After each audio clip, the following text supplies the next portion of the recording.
I didn't cry when no one showed up. Not a tear, not a tremor. Just silence. 30 candles burned down in front of me, soft wax dripping over untouched cake, and the faint echo of a song I played for myself. It wasn't sadness that filled the room. It was clarity. Like, comment, and subscribe Huna Stories for more stories. I had rented out the backyard, strung fairy lights, cooked for hours, even printed little place cards with their names.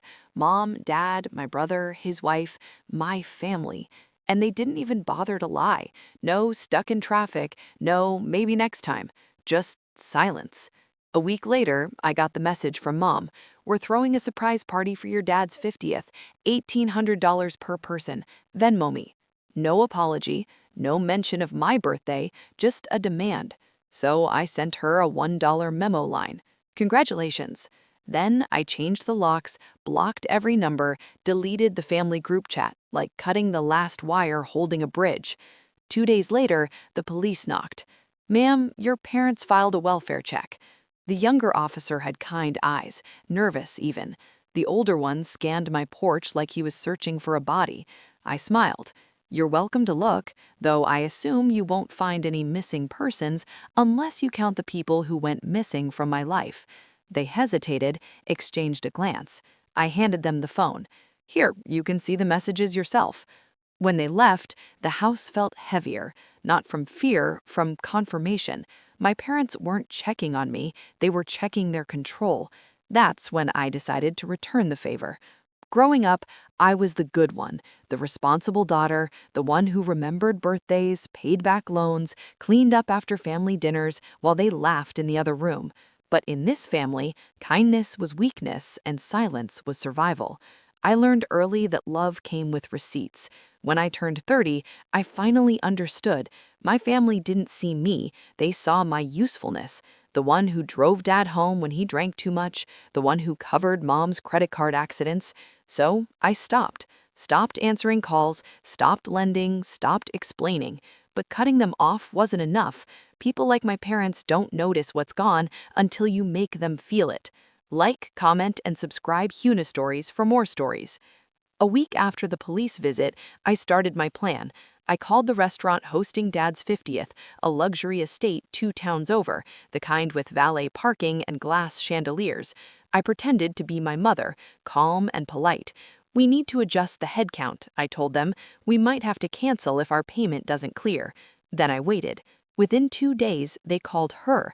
Apparently, her payment hadn't gone through. Her credit card, the one she always bragged about, had been maxed out months ago. She panicked. I know because my brother texted me. Mom says the restaurant's being difficult. Did you hear anything? I didn't answer. Instead, I sent the venue a polite email, this time from my real name, saying I was the event's financial coordinator and wanted to confirm the final bill.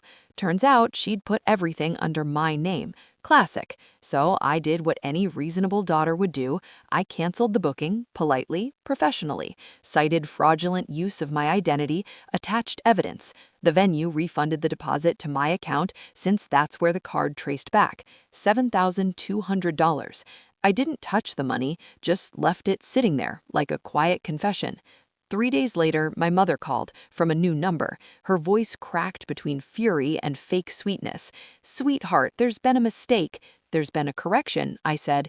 Your party was using my name, my money, my patience, all of which you ran out of. You can't do this to your father. I almost laughed. He did it first. Click. The following weekend, I threw another party. Just me, my dog, a bottle of wine, and silence, the kind that doesn't ache anymore. I didn't send invitations this time. I didn't need to.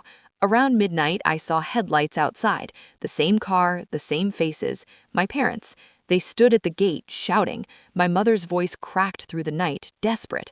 My father pounded on the gate like he was owed entry. I stayed inside.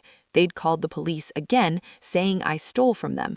But by the time the officers arrived, I had receipts, bank statements, emails, screenshots, everything, neat, labeled, timestamped.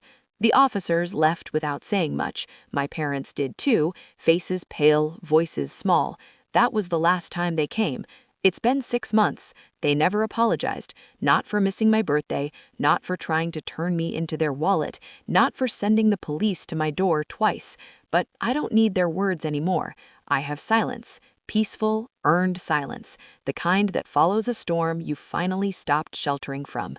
Sometimes I still see their names pop up in mutual friends posts, smiling, posing, pretending. I scroll past, because revenge doesn't always look like destruction. Sometimes it's just reclaiming your own peace and making sure they never touch it again. The last thing I sent my mother was the same message she once sent me. 2 words: congratulations. Thanks for listening. Like, comment, and subscribe Huna Stories for more stories.